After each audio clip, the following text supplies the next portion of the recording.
Hi there everybody and welcome back to the Focused Rage channel. I'm happy to see you here because today's topic is how your company should not waste money and basically how to not get scammed. For the purposes of this video, I'm going to use a broader definition of the word scam, which would mean you paying for something that you're not going to get. Obviously, this means that you might have some providers or companies that you're paying to, but just because they're so bad, they're still scamming you and you're not getting results.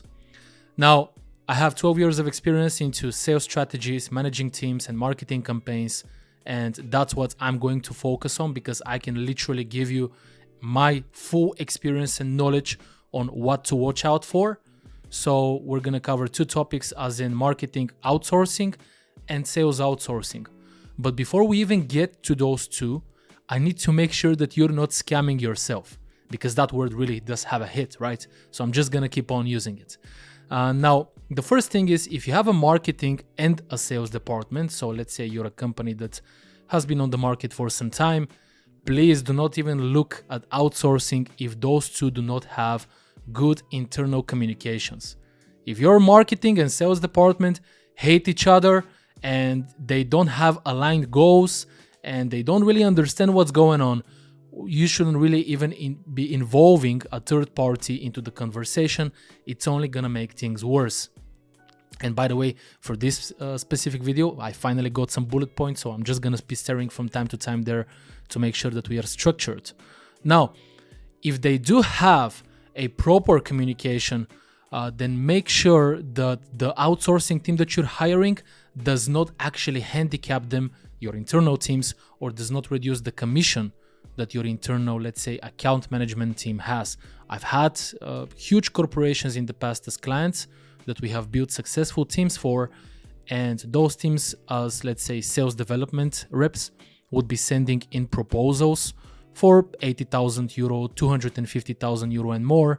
However, just because their account management team, the internal guys, are actually, without us even knowing, are losing money from their commission, they would outright reject those proposals and maybe in a couple of months call the company themselves and just close it on the side just for the sake of it.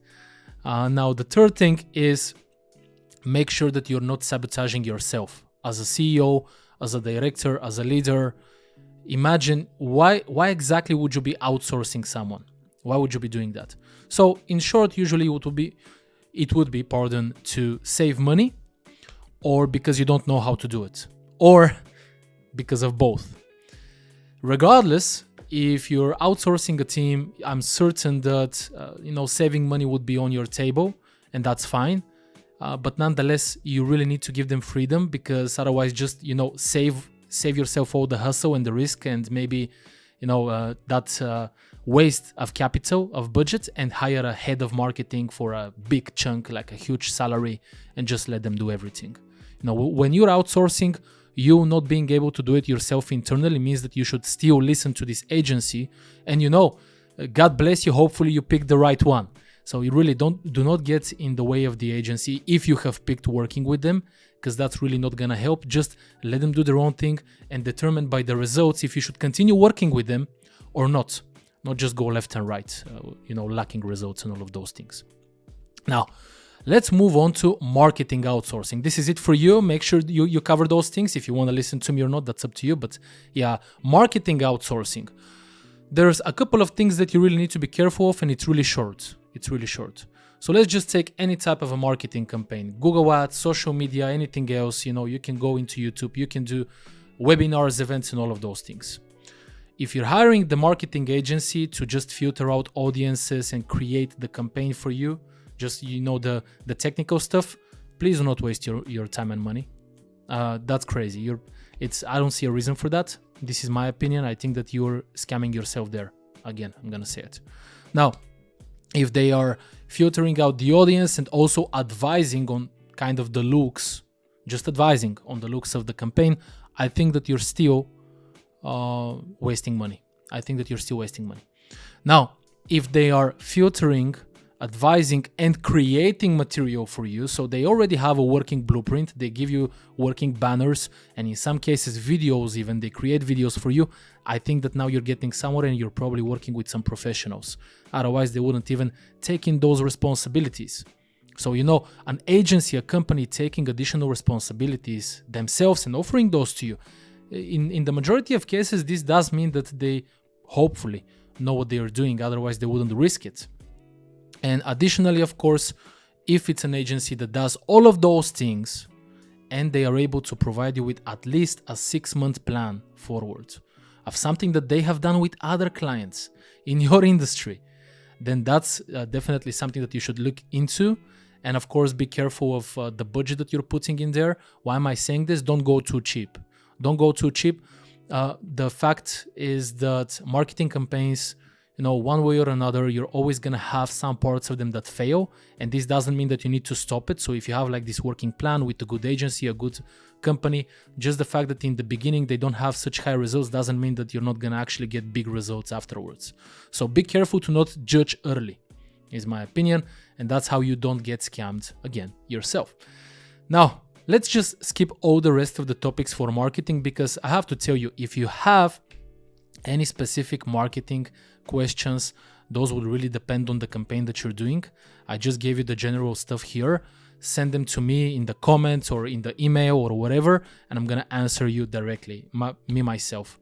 So the second part, the interesting part to me, because that's where my specialty is. This is what I'm good at. I can guarantee results here. I can definitely improve any single process that's given to me, can definitely build a team that's working. That's sales outsourcing. And I'm totally confident in what I do because I've always been able to provide results with my teams. Our teams, we together as people, as experts, have always been able to do it. So sales outsourcing. Sales in general, as a field, in the outsourcing field or in the internal departments of companies, please bear in mind, 90%, if not more, 90% of cases, it's an amateur field. An amateur field, 90% of cases. Always. You're gonna have sales directors or CEOs or whoever else managing sales projects, and they have never been on the phone. They cannot handle a single objection. They cannot produce a single pitch that's customer oriented. They cannot listen to a client. They cannot understand the details. They cannot provide a proper offering. They cannot increase the value of an offer instead of decreasing it. They don't know sales. 90%, 90 to 95% don't know sales. So generally speaking, if you don't even listen to this video, if you just go out in the world and you start outsourcing teams for sales, 95% of the time you're probably going to get scammed. You're going to be paying for something that you're not going to get results from. So please be really critical, including of me, for instance, because that's basically what I do. If you come and speak with me in the future, if you have that interest, be like super critical of everything that I say and challenge every single word that I say, including in this video even if you want. That's how you actually find out a working high quality team. And this actually moves me to the second point. The budget, the expense, the investment. It should be an investment in your head if you're even doing that. Going too cheap, like really going too cheap. I've heard it so many times because, like, again, if you're outsourcing a CS team, so customer service, and they're gonna be on the chat the whole day, and they're just gonna be responding to some questions. They're not gonna be selling. That's fine. All right, get your. We all know the regions that work for this. Get them, fine, pay them cheap. But what I'm talking about here is selling and closing deals, all right? Now, you can have inbound. It happens. You can have inbound teams. And then the outbound ones. I work with outbound teams. We do, hard selling, obviously, and negotiations. First of all, I don't see a reason for you to be doing only inbound. Like, what the hell is that? You're like trying to manage some budget and get something out of it, and hopefully you get some kind of a contract. Why are you half-assing it? Like, what's the reason? Try and dominate your field. Try and do it. If you're going to be hiring a team, it takes 6 months to 9 months for you to really realize if this product and service can dominate your market when you have a good team. Really, it does. So I'll give you an example. I speak with all sorts of companies. For big corporations, what matters is how quickly you follow processes and your credibility. So usually big corporations work with big corporations, and they like to spend all of their stakeholders and investors' money on useless stuff without getting any revenue actually from that. The majority of the company is solidified from those huge investments, not so much from the profits of clients. And that's how they circle jerk themselves inside of that type of an economy. But the SMEs that I usually speak with, the majority of them, they come in and tell me, yeah, I've done some sales outsourcing, but I literally got for 6 and I've heard it even 12 months, 0 proposals. And that's actually why I made this video, where I wanted to cover all of these single points. First of all, if you hear, this is an actual example, 1,000 euro subscription, as in budget, just that, nothing else. I'm even stuttering because it's so crazy I cannot comprehend it. 1,000 euro for one sales representative, and 2 sales ops. What sort of an insanity is that? So first of all, it's guaranteed that these people are not going to be working only on your project. For that company to have some kind of a good profit, they're working on at least 5 other projects. So are you a priority? Maybe sometimes, maybe not. Probably the priority is going to be the company that pays the most. Obviously. Are you paying the most? 1,000 euro per month? I don't think so. But the idea is that they took some of your money. So to me, that's a scam. And they didn't provide you with results. That's why it's a scam. If you hear offers like this, first of all, you should feel ashamed to even consider doing that.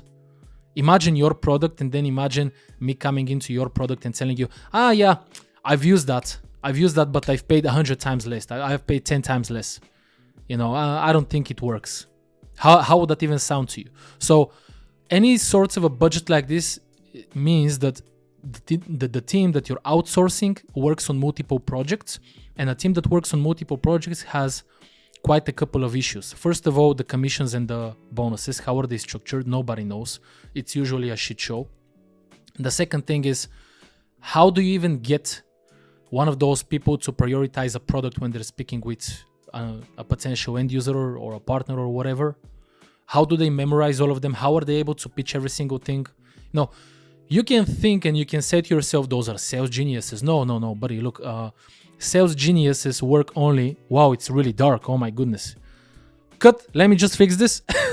I'm back. Sorry about that.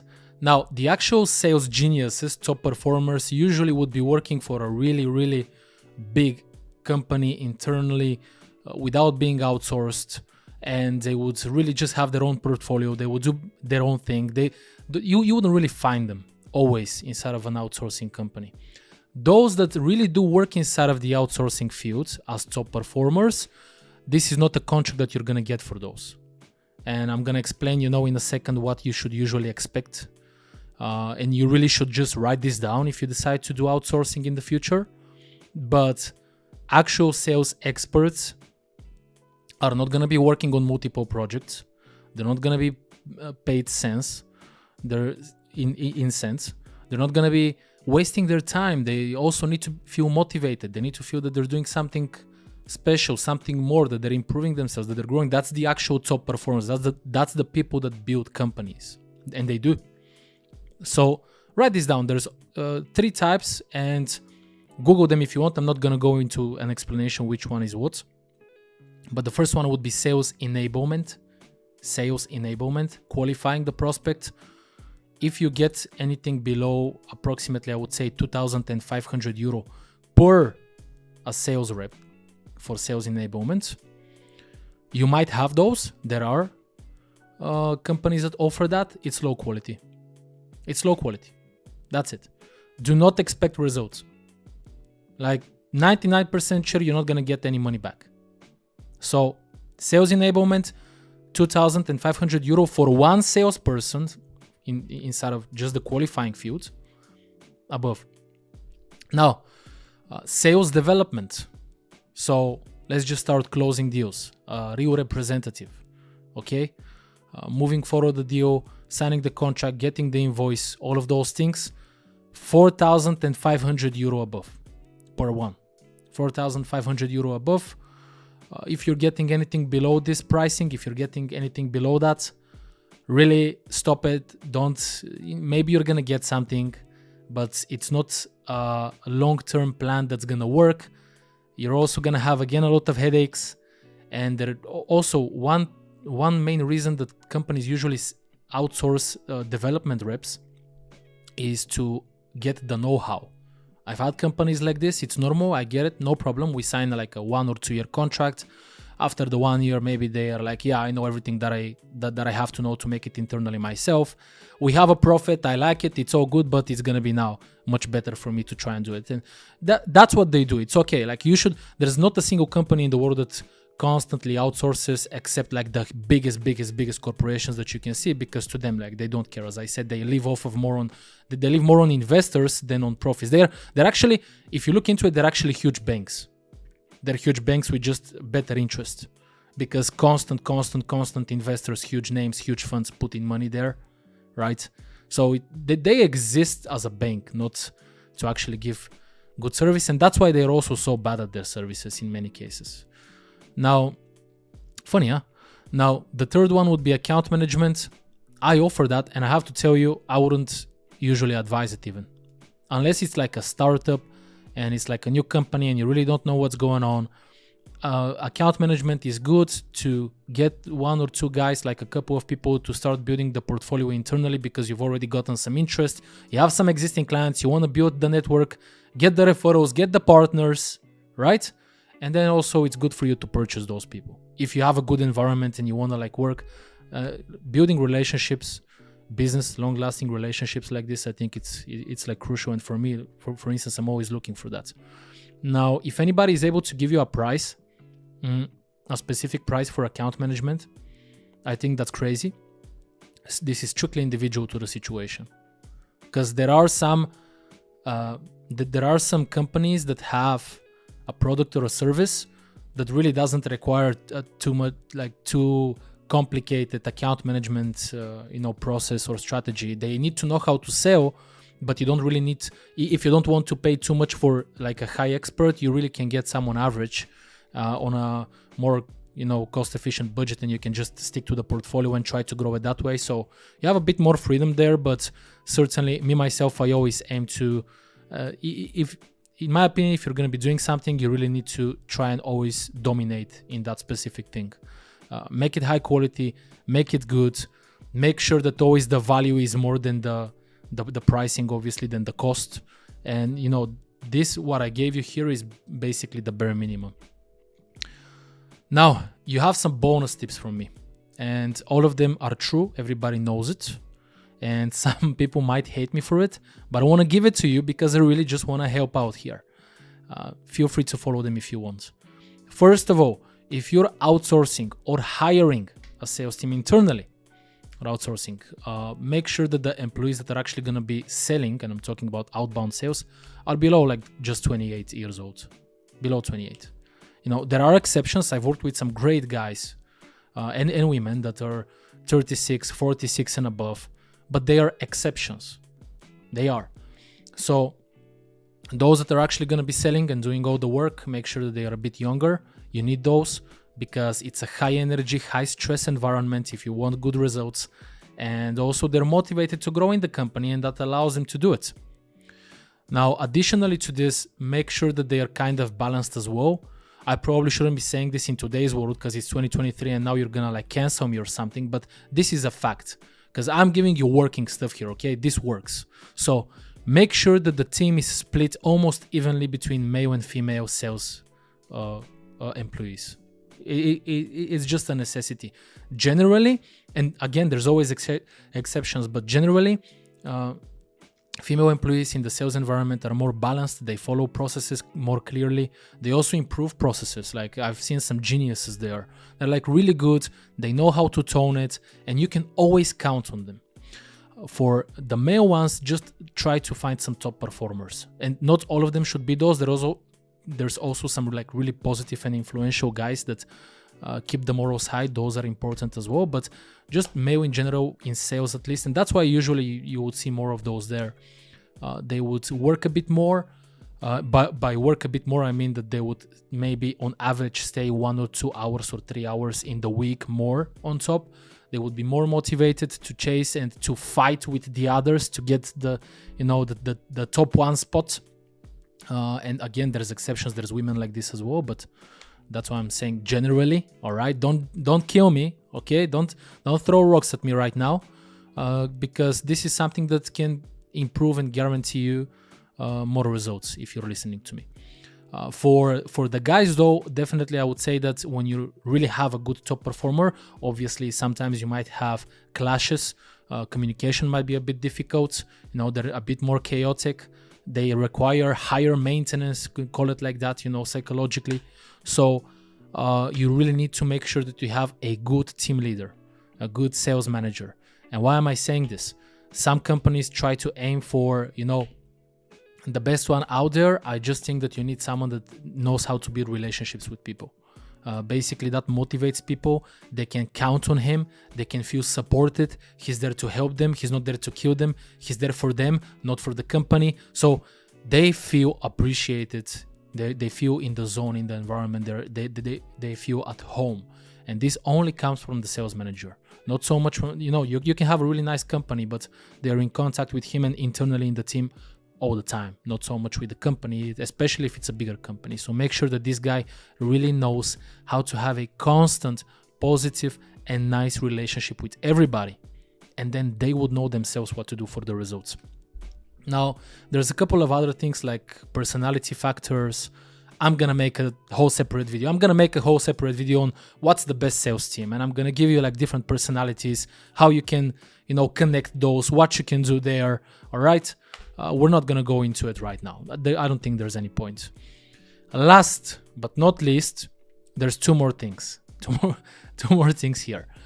If you've been listening up until now, you're going to be like, oh my goodness, sales outsourcing is crazy bad. At least if you're listening to George, it's not crazy bad. Come and work with me, you're going to see. All right. But there's also, obviously, I'm sure there's other companies out there in the world that can provide a higher quality for this. Although, again, I am going to say, if you're doing outsourcing it and you're really good in sales, it's probably, this is going to transition into an internal team. Really good teams even get bought constantly from those companies. So it's definitely difficult to find. Such a high quality service. But you might say to yourself, I've spoken with CEOs, head of marketing, of some partnerships, whatever, people that basically got some investors' money. It's not their money, but also they are spending it on some other stuff. They don't want to even go out of their way to invest too much, and they go into zero budget strategies. Have you heard about zero budget strategies? Hey, here we go, this crazy good partnership contract. You don't need to do anything, but you get a percentage when we get the client from you. So there's no commitment, first of all. And the second thing is, I'm sure you understand what I mean. If you don't, again, write in the comments. I'm going to explain it more. But basically, this is a contract where, let's say, if you're the client, if you're the CEO that I'm speaking with and I'm the service provider, you're going to say, George, it sounds great, this and that, but you know what? I have a partnership program. I'm not going to pay you anything right now, but if we get a contract someday in the future or on a full moon, I'm going to pay you then. Okay, cool. Sounds good. Sounds good at first, but now one thing that you need to understand that me and any other company in the world is getting those constantly from everybody else. So your contract now, that's such a great idea, that's amazing, and it costs you zero budget. You don't need to even spend one penny. Now I have signed 50 of those, right? Now they're all kind of similar in percentage. But your product costs X amounts of money, like 300 euro. His product costs 3,000. They're all in the digital field or whatever. That company is going to go there, that I might have as a referral or whatever else. And also, it's not even going to be on my mind. Not only on my mind, not a single leader that has half a brain is going to go out of their way to annoy all of their teams with such a ridiculous requirements or partnership, because again, there's so many of those. You're gonna just confuse them. They're not even gonna understand what's going on. When you're doing partnerships, or especially for the outsourcing field here, when you're getting the contracts, just either invest or stay at home. And I have to say, by the way, if you're an investor, like if you're a board member, and you have a CEO that's using such a strategy, like really look close into them, because you might need to fire them. Not all of them. There are some that, no, he just heard it from somewhere and he's like, oh, great idea, let me try it. And he's still good at his job, right? But if this is like the original way and the main strategy for your, CEO or whatever else to basically expand the company, you're gonna have on paper a lot of partnerships, and you're gonna think, wow, the company is growing real fast. Wow, that's amazing. But you're gonna be getting zero revenue out of those. You're not gonna be making anything. And on the on the second year, you're gonna start like really getting frustrated, and you're gonna have one of those like really serious communications and talks, and it's just don't go there. Why would you want to go there? You want to do some expansion, pay for a good sales team with a proper marketing strategy, invest and just do it. And if you don't want to do it, by the way, maybe, I don't know, are you not confident in the product? Like, what was the idea here? What's going on? So the last one, I actually just kind of said it. Aside from those teams, you might be thinking, well, I didn't even expect this video to be so long. My goodness, I'm really sorry about that. Now, the last one. If you don't want to outsource a team and you hire internally a sales team, what follows? Sales training, right? I mean, you need to have a sales training, a proper, good sales training, not just from your sales manager. Get also somebody from the outside. You know why? Because he can push them to their limit. He can really train them. He can really test them, evaluate their knowledge. He can challenge them in a way that they're not gonna see him after. Maybe they will if you like him. He's gonna come back, right? For instance, I go back all the time to different companies. I do sales consulting, one-on-ones after the trainings that I've done, and that's cool, and I love it. This is the best part for me, actually. But you really need to do constant sales trainings if you want to make sure that you're above and beyond your competitors, I would say. Okay, that you're ahead of the curve, as they say. And this also would really kind of, I have to say, give a different perspective every single time on your team, your leaders, your sales manager. And by the way, if you're a sales manager or sales director, it's like, we don't need a sales training, fire him immediately. No, again, as you see, by the way, in this video, I'm really like trying to go hard, and I'm using all of these words, but I don't see a reason, if there's a good sales training, I mean, to go through that with the team. Usually it's a really normal investment, because the value, again, if it's a high quality one, the value is a lot, and the team gets to experience something brand new. They get to share their own thoughts. They get to improve on their own mentality. Every single time after a sales training, sales have jumped. And then it depends also on your sales manager to maintain those. So sometimes they jump with 30%. I've seen it jump with 200%. Stays like this for 1-2 months, and then the company might call me back, and I'm like, I have no problem to take your money, but what did the sales manager do? Why didn't you just continue? And yeah, of course, there's always these jumps and gaps. That's fine, but they shouldn't turn to me immediately. They should really just look at what the sales manager is doing. And this gets down to the last point of these sales trainings is, in my opinion, sales academies are scam. A sales academy, for those that don't know, is a 11-month, 12-month program where you're gonna be meeting me, the great George, weekly or bi-weekly, and I'm gonna be training you and teaching your team all of the small tips and tricks and magics of sales. And again, we get back to the last one. What's your sales manager doing? Excuse me? Why do you need someone constantly with your team aside from? So this is my logic, and I've seen it work the best, and this is where I'm also, again, sparing you some money. Sales academies can be really expensive. Don't get scammed and don't pay them money. Sales academies are, first of all, usually created by some wannabe coaches that cannot build a company themselves. And that's not all of you. If somebody's watching like this, don't get offended. But academies of any sort, usually long-term academies, in this case, sales academies, are usually built by people that cannot get a running business with another service or product, that cannot manage people, that cannot, they're working themselves. They cannot manage a whole business of leaders and employees. And I don't think you should be taking advice from a person like that. So basically, if you have a sales academy running in the company, get your sales manager out of there. Get like some ops person to just track the numbers and whatever else, and get like some team lead inside of there. But if you have a sales manager, then get from time to time, I would say each quarter or every 2 quarters, get a cool sales training. For instance, I do 1 week to 2 weeks with the team, depending on what sort of a level it is and what they need. But that's it. It's more than enough. It's more than enough. Sometimes it's even a couple of days. It's more than enough, because the point there is to, sometimes it's really to motivate them, like boost them up and give them some huge like real power.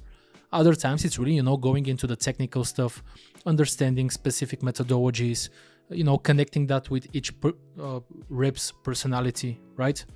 And this doesn't take more than 1 to 2 weeks. It's 1 week. 90% of cases, this like 1 week work. Okay? So please don't put yourself in a position where you're like listening to some 50-year-old random guy from the internet that you got, and he doesn't know where he's going, and he's like, yeah, I have a 12-month amazing program that's gonna help you. It doesn't work. It doesn't work. Don't do it, please. So that's about it. I know that this video is probably gonna get a lot of support or a lot of hate.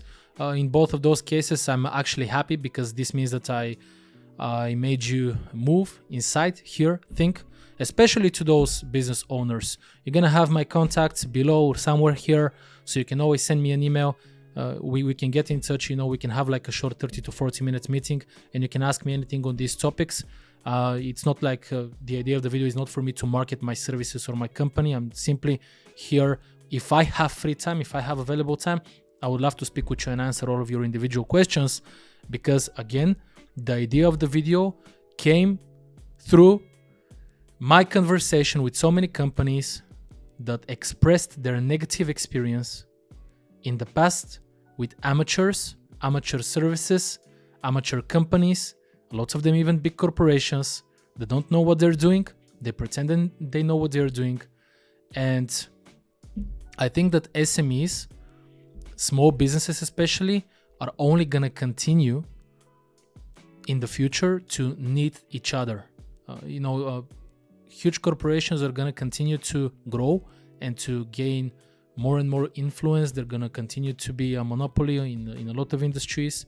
They have the capital to market constantly, day in and day out, to destroy your own marketing campaign. They have that capacity. So SMEs should be, or even just small businesses, should really be working together and creating a strong network, not just of these relationships, but of knowledge. So that's the idea here. I'm just giving you my experience and knowledge, and I'm telling you that these are facts. And if anybody is against what I'm saying, you can always challenge me. Even I'm ready to record. We can go and you can challenge everything that I say, and I can record the meeting or even a live stream. I think this just came to my mind. That's going to be amazing. So I would be expecting that if anybody wants to do it. Thank you so much for watching. Subscribe to the channel, please, because a lot of people are watching, but not a lot of them are subscribing. Sometimes I speak too fast, but that's fine. And I wish you all a amazing end of the week, sunny weekend, and I'll see you in the next one. Cheers for now.